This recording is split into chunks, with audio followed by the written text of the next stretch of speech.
Mara comes out today, Monday, January 6th, 2025, and says he's going to retain Joe Schoen and Brian Daboll. Leading up to this decision, everyone was saying, oh, it kind of looks like it's going to be Schoen retained, Daboll gone, which people were upset with. And they thought that that was going to be the worst possible scenario, worst possible situation. Like, what coach would want to come in and work with this GM?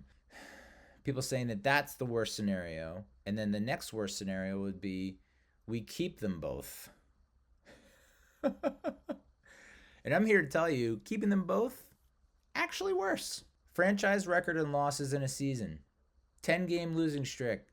10-game losing streak also a franchise record. We've lost 11 straight games versus the Eagles. We're 1-11 against the Eagles and Cowboys under Schoen and Daboll. Brian Daboll's 36.3 winning percentage ranks 181st among history's 204 qualified coaches. 18, 32, and 1 with one playoff appearance. John Mara called the process of making personnel decisions, quote, better than I've ever seen it before. Are you kidding me? Why? And he kept referring to the 2024 NFL draft. Malik Neighbors, your wide receiver one, great, grand, wonderful, breaks, he breaks the single season receptions record for the Giants, eclipsing Steve Smith. I mean, yeah, it's, he passed Puka Nacua, and if it weren't for Brock Bowers, he would have the single season record by a rookie for most receptions this season. Listen, I don't want to diminish it, but like at the same time, dude, Tyrone Tracy Jr., 5th round gem, starting running back, has a fumbling problem, not really great catching the ball. And yes, they are like Neighbors and Tracy, pretty good building blocks and a foundation. And the first rookie duo to have 1,000 yards scrimmage. Okay, that's good. Drew Phillips, better than the slot corner that you had. Again, not a Pro Bowler, not an All-Pro, but above average. Theo Johnson, I think we can say average to below average. He basically put up the same kind of numbers that we saw from Daniel Bellinger, and we thought Daniel Bellinger would take the next step in 2023. Instead, they trade for Darren Waller, who is hurt half the time and then retires. So it's like, I don't think that Theo Johnson is this slam dunk that everyone thinks he is. I mean, I guess he played good enough or better than Daniel Bellinger. I still think that friggin' eye injury that Daniel Bellinger suffered his rookie year really set him back. So, I mean, the personnel decisions is just like, that drives me nuts, because that's like the number one criticism of both of these dudes, Schoen and Daboll. Daboll made some really piss poor personnel decisions with regards to the kicker that cost us games, multiple games, not just this year, last year. And what decisions has he made from a personnel standpoint that make you think, like, the both of them, like, they're quote unquote this package deal, which is so stupid to say, but they're not on the same page. Daboll keeps saying, I want a quarterback. I need my quarterback. And so Shane's like, okay, I'll give you Daniel Jones and Drew Luck. What do you think? I don't understand how so stupid. So stupid. Mara cited New York's really productive 2024 draft class, headlined by receiver Malik Neighbors, and the addition of pass rusher Brian Burns via trade as positives for Schoen. He called the process of making personal decisions better than blah, blah, blah. I mean, the Brian Burns trade, Burns is a Pro Bowl alternate. Is he a TJ Watt? No. I mean, he's not like a game wrecker. He is better than Azeez Ojulari. He's better than Kayvon Thibodeau. But, like, is he, I don't think there's a lot of buzz around him being like this top elite pass rusher, edge rusher. And I don't even know what his stats are against the run. So it's like, we're paying him a lot and we gave up a lot. And all right, sure. So Neighbors and Burns. Okay, cool. 2 players out of 53 plus. Quote, in Brian Daboll's case, listen, I'm in practice all the time, Mara said. I go to the team meetings, I watch the players, I watch how they react. I still think he's the right guy. Okay. So I guess you weren't seeing that with Joe Judge, and you weren't seeing that with Pat Shurmur, and you weren't seeing that with Ben McAdoo, or maybe you weren't doing that with those three coaches, and now you are starting to do it, and you're starting to see, oh, okay, the players respect him and like him. And listen, there was plenty of like quotes and video of players defending Daboll and happy to see him return. Quote, if I'm sitting here a year from now and you're asking me these questions, I'll take the heat. At the end of the day, we got to make a decision, and we made one. His official statement that he released, now that our season is over, we felt it necessary to make this statement. Joe Schoen and Brian Daboll will continue in their respective roles with the organization. As disappointing as the results of the season have been, Steve Tisch and I remain confident in the process that Joe and Brian have implemented and their vision for our team. We look forward to the future and achieving the results we all desire. I don't know. You can't. The fans to the fan. I'm telling you, the majority of fans do not feel that way. I'm telling you, the majority of fans. I mean, it's gotta be it's gotta be like 10% maybe of Giants fans actually agree with this move. If you want to go as high as 20%, maybe. But like the majority of Giants fans are out. And that's evidenced by planes flying over the friggin' stadium with banners. That's evidenced by people wearing brown paper bags over their heads, not showing up to games. It's the divisiveness, every Giants talking head that I follow is just like, this is the lowest they have felt. And a lot of them are younger types. Like, I've been following the Giants since '85. I've said that multiple times. I don't think I've ever felt worse about this team. I have never felt worse about this team. Never. I have never felt worse about this team. And that is saying something. So, yeah, I mean, it is John Mara is the problem. And there's no real solution there. I don't know how you force an owner, such a wealthy owner, to sell. I really don't. What kind of pressure you have to apply? It's literally not going to games. And like this move, I know he thinks it's the right move. It's the wrong move. Because if you go, I mean, we're gonna get to the opponents in a little bit, but if you go 0-2, you go 1-7, 2-7, 1-8, 2-8 again. You're gonna keep them again? Like what is the plan? So the plan is keep them, but like, if you don't, boy. It's just like incompetence, ineptitude. Honest to God, Mara is admitting if he hadn't done what he did to McAdoo, Shermer, and Judge, he wouldn't. It's like he's saying that if what happened with them didn't happen, Shane and Daboll wouldn't be retained. There's been too much churn, too much turnover. So it's like, yeah, but now you're making the other mistake. Like you made a wrong decision. You made a decision, it didn't work out. And so you're not going to make the decision to move on because you don't want to have to find another coach and GM. It's like, sure, you want me to sit here and say that, like, first of all, I don't know what the process is because I'm not in the building. But from what everyone's saying, it's like, yeah, the process is better than it was with Gettleman. Okay, Gettleman's a relic, a dinosaur. Everything needed upgrading. Great, they upgraded it. So now just find someone else to do it better. It's like you've seen, okay, they do the process, quote unquote, better, but it's not getting the results in the field. So it's like it's an improved process, but not getting results in the field. So it's like, okay, well, whoever you bring in next, make sure it's more like Shane and less like Gettleman. More like Daboll, less like Judge. I don't know. I like this idea, and that's basically what he's saying is, there's no upgrade. I mean, the minute you're eliminated from playoff contention, you're telling me that he is not, like, is he not? This is where it gets really frustrating, upsetting as a fan, and someone who's so far on the outside of things. We're on the fringe. Most fans are just so removed from everything that's going on in that building. It's like they all know they suck, but there's no other than a quarterback.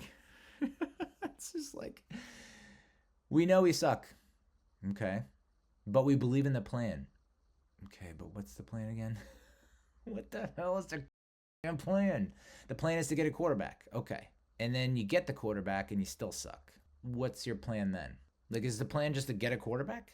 That's where I get really, it's like, that's the final piece of the puzzle? No, because the defense still smells, and the special team you still have a kicker issue. And, it's like, there's so many other chips that have to fall in the line. So it's like, you liked what Shane and Daboll did after the 2022 season, is what you're saying. So if you take away the Brian Burns trade and you take away this draft class, there is no argument, right? You would move on from them.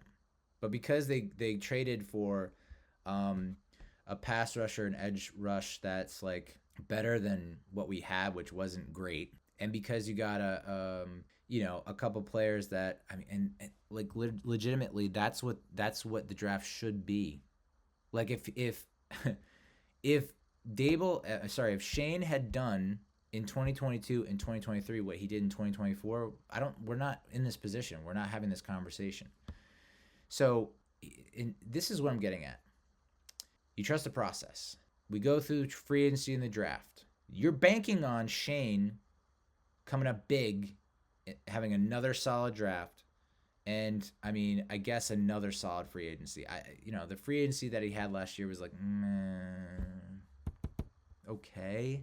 So if Shane repeats what he did in the 2024 draft and 2024 free agency in 2025, and we come out and we win 6 games, you lose. You have double-digit losses again. That's where it gets really dicey for me. It's like, so because we won, is he gonna say, well, we won more games than we did in 2024? Well, you won 3 games. That's like not that hard to win more than 3 games in the friggin' NFL.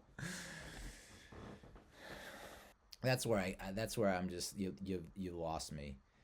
Because it extends far beyond quarterback, and they've now had 3 years to get it right and be better. And it's like, and they're basically throwing out the records. They're basically saying the records don't mean anything. Why the fuck are we playing the game?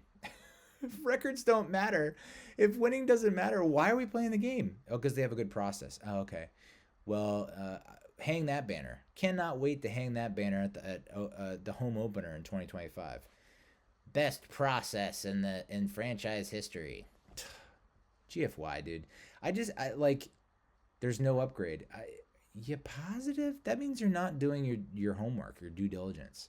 You've exhausted every possible option at head coach and a GM, and there's no upgrade over Daboll and Shane? No, I don't trust the process. Why the fuck would I trust the process? It'd be one thing if it's like, no. Daboll took away play calling duties from Mike Kafka. He reportedly did this a few times in 2023 amidst the struggles, and he was the full-time play caller in 2024. The offense was worse, scoring just 16 points per game, 13.7 points per game, and 8 home contests. This is before the Colts game. 1-8, we finished in front of MetLife Stadium, at MetLife Stadium, 1-8. Daboll took away play calling duties from Mike Kafka. He reportedly did this a few times in 2023 amidst the struggles, and he was the full-time play caller in 2024. The offense was worse, scoring just 16 points per game, 13.7 points per game, and 8 home contests. This is before the Colts game. 1-8, we finished in front of MetLife Stadium, at MetLife Stadium, 1-8. Daboll's offenses have been top 20 in points per game just 3 times in 11 seasons when he has been either the coordinator or head coach. But, he's responsible for Josh Allen's development, sure. Daniel Jones played some of the worst football of his career over the past 2 seasons, and we're minus 99 in point differential, the second worst in the NFC and 6th worst in the league. One NFL personnel executive estimated it will take 2 to 3 years to build them into a contending team. Oh, my God. That's going to be a fun 2 to 3 years. Brad Holmes took over the Lions in 2021. They were in the NFC Championship by year 3 and are favorites to win the Super Bowl this season, and I really hope they do. I am all in on the Lions, 1,000,000%. I want them to win the Super Bowl. A very close second would be the Bills. Per the Elias Sports Bureau, the Giants are the 13th youngest roster. So I don't know that you can really use youth as a reason for why we're losing. Oh, they're so young. It's like, I don't know, they're kind of middle of the pack. The team is projected to be $10.7 million over the team was projected to be $10.7 million over the cap when Joe Schoen was hired. Okay, so he came into a very bad position. And hey, listen, it's not all bad. It's not all negative with Joe Schoen and Brian Daboll. They've done some good things. I'm not here to argue that. I'm saying they're not doing enough good things. And I don't see us getting to a place like where we're back in the playoffs, much less the Super Bowl. It's just no, dude.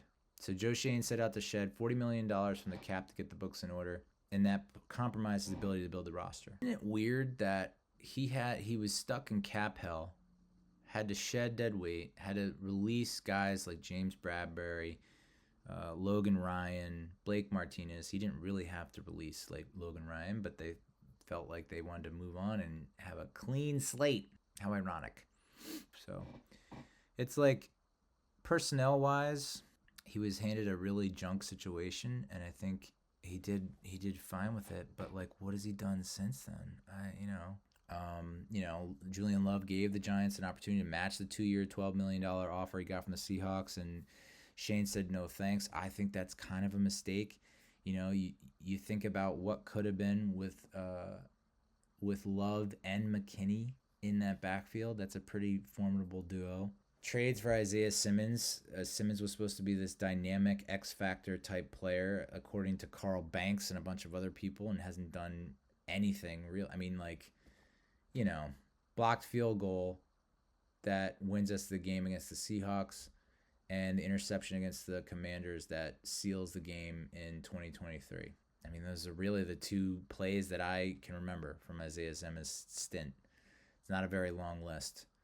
It's really weird that I don't know, just from like reading reports and seeing what the beat reporters are saying, it's like Slayton has not been embraced.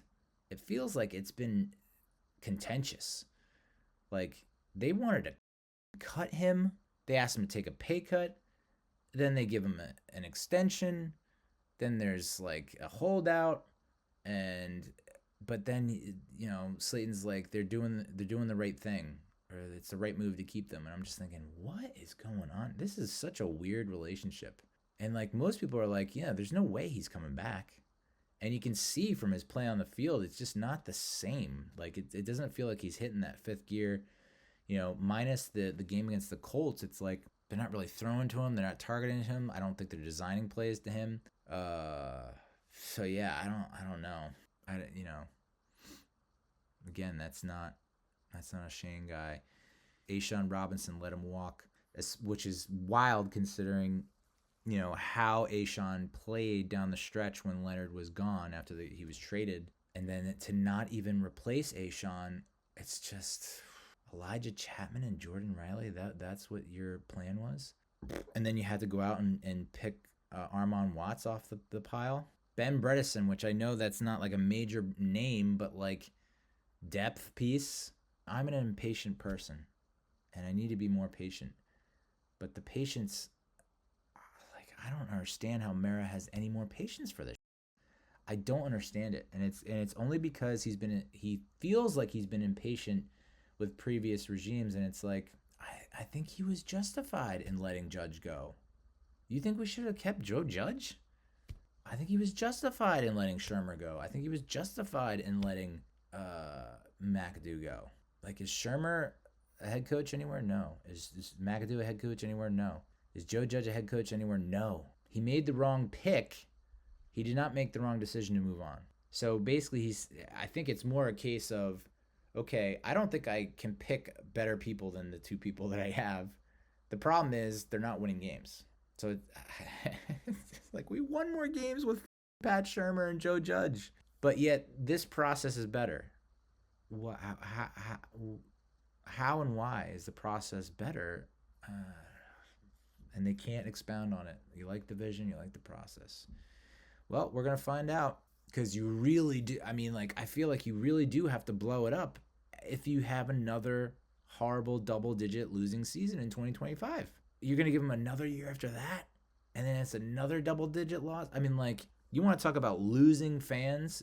I don't know, man.